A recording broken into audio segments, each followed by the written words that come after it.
feel Arsenal fans are called delusional for a reason. Listen, I'm not personally writing off Arsenal because of tonight. I'm praising Man United, and I've said this season United are going to be a team that I think can improve by up to 15 points in terms of the league. I believe we can get ourselves into a title race if we bring the right people in. That means we're in and around the level of this side. So if we have a really good game, we can make an Arsenal. We have the ability at Man United to make Arsenal, to make City, to make Liverpool, to make Chelsea look poor if we play up to our absolute best. And Man United did that tonight. There are some areas for Arsenal to focus on and improve, and I'm sure they'll do that. Hi, Ter. Really enjoyable game. Arsenal midfield looked like crap.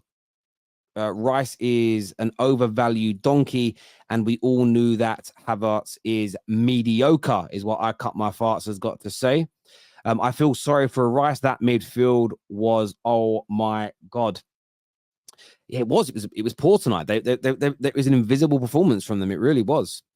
United title favourites, of course not. Man City are the title favourites in everybody's minds. Havertz will get Arteta sacked. I mean, if he performs like, if he and the rest of the midfield do that for 70% of your games this season, yes, but maybe that's your opinion. A lineup of players who are not used to playing with each other, but it shows you the characteristics of some players. Kai ain't an 8, Eddie out.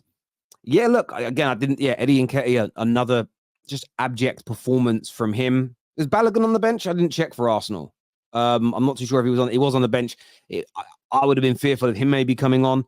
And as that game kind of panned out, there was very little threat. I was kind of watching it.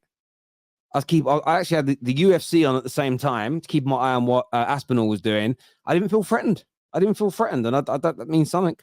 Oral Campbell, thank you for becoming an official member of the Terrace again, my friend. I really do appreciate that, buddy. Thank you very, very much indeed. A few people saying, do you think United can win the league? Look, I'm not overgassing the performance. I'm talking about it individually. I think it shows a good framework as we move into next season. And look, there's a long way to go. But we did something tonight that Man United fans have been crying out for. Even people that don't really like Ten Hag have been asking for. And that's dominate the ball against another good team. And we did. Now, we want to get better at it, and you want to see it more regularly, and you want it in a high pressured situations as well. But you can only assess what's been put in front of you. Very, very impressive indeed. I'm going to bring KJ and Brandon on to have their say with me now. Viewers, please make sure like buttons are hit. Make sure you're subscribing to the Terrace as well. Gentlemen, welcome. KJ, first of all, good win for United. I thought a decent performance. Talk to me, bro. Yeah, I'm happy with that performance. We showed two sides of the game that we need to be good at if we're going to be considered one of the best teams in the league next season, which is being able to press high, dominate the ball, create loads of chances, but then also be resolute in defense and hold on to a lead when needed. And yeah, the right players got the right moments today. Bruno Fernandes showing why he's the captain, why he's the leader, coming up with a great goal. Too powerful for Ramsdale. Jadon Sancho needed that goal. I want to talk about Sancho in a minute, but he needed that goal. Brilliant finish. And then our little star boy right now, like we get a new one every year, a new star boy every year, and this year it's Kobbie Mainoo, and brilliant performance today, coming against one of the best teams in the league. I know it's preseason, but in these games, that's when the young players need to show that they've got quality. And he showed that today. And I'm really excited to see what Kobbie's got to do with us in the future. Like, honestly, like we've got a real star on our hands. And in the second half, we wasn't going to be as attacking with the lineup that we had, which is fine. But we stayed resolute. Lindelof today, I don't know what they did to him during last season, but ever since Ten Hag's come in, Lindelof has been brilliant. Like, this is the kind of player that you want as your third centre-back who can come in, be strong, be resolute, be aggressive, and fill in when he needs to fill in. I have more confidence in him than Maguire going forward. And you can tell, like, some of the players like Rashford, like Eriksen, they're still a bit rusty. Delot is still a bit rusty. That's their first preseason game since the international break. But we move forward. But Jadon Sancho, now, this guy has been getting terrorized by Twitter for the last 2 years. And some of the criticism is fair enough, but all of it is just being over the top. And what I saw today, I'm happy with. I've said to you, Terry, I said to you like in private conversations, this is the best shape that Jadon Sancho has been in. And we can see the improvements. Each game is getting better and better. He's working harder. Today, he had speed today. When's the last time we saw him like the burst of pace like that to get away from Gabriel and stay away from Gabriel? And the finish is what we know we can do. That was a beautiful finish. And this is why I believe in Jadon Sancho this season, because he looks right. Physically, he looks right. Mentally, I believe he's going to have a good season again. He's smiling. He can tell he's focused. People are making fun of him about his press-ups. But, bruv, if you've been in the game and your punishment in press-ups, you know you ain't doing it properly, man. You're just getting it over and done with, innit? So, really happy with I Jadon just want to say on Sancho, listen, I've criticized him massively in the past. I stand by everything that I've criticized him for. Of course, on some match reactions, you know, when you're angry and you're frustrated, you'll say things. I don't believe I've ever said anything disgusting or nasty about him as a person. And I've never done that. I've definitely called out some of his he's weird, Andrew Tate loving, weirdo fans online. Some of them are strange, but that's not a reflection of Jadon Sancho, the individual. But you're right. He does look in better shape. He does look fitter. He does look lean. And it's about, for me, I'd love to talk to him. I'd love to talk to him and ask him, not on camera so it goes out there. I'd love to ask him directly, because I saw that pace tonight. And I don't believe that's purely just because of conditioning. It's hard to keep doing that. It takes so much effort to keep running hard.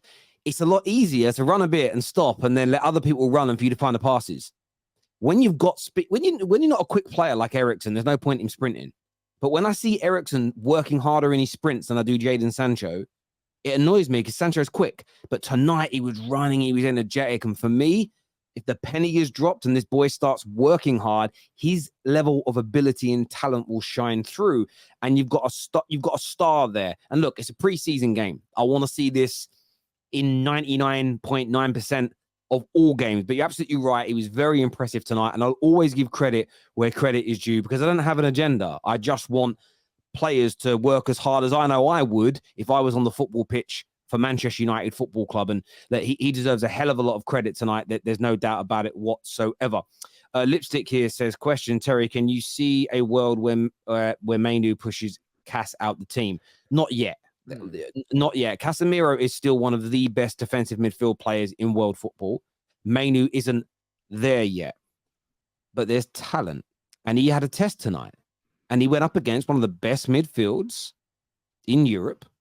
He went up against one of the best attacking midfielders in the Premier League in Odegaard, and he had a very good game. It was a test, and people are having a go at me for a tweet I put out, and the tweet I put out basically reads, Mainu passing a test against one of the best midfielders in the Premier League and outshone the £105 million man Rice. We have a real star here. I said passing a test. He's got multiple more tests to come in the future. He also, again, he'll be getting told this by Ten Hag, probably by his parents, leaders at the club. You ain't made it because you're in the first team. That's when the hard work begins. You have to keep pushing and pushing and pushing. But there's talent there. This kid, Mainu, is very, very talented indeed. And I'm personally very, very excited about the future of this kid. Him and Garnacho, the two young kids that we're now developing, I'm happy with that.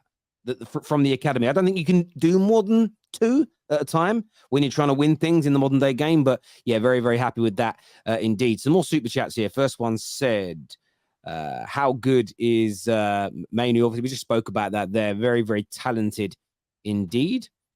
We said they had a Leicester season. Mainu over Kai. Look, I'm not going to write Arsenal off because of one defeat in pre-season. This here says Arsenal just lost the same team twice in 90 minutes. Well, we did beat them twice, to be fair, because we won the penalty shootout as well. So, yeah, we will take those 2 wins over Arsenal in pre-season. That was so American. They're so American. I was like, oh, wow. Yeah, they're man giving everyone in that stadium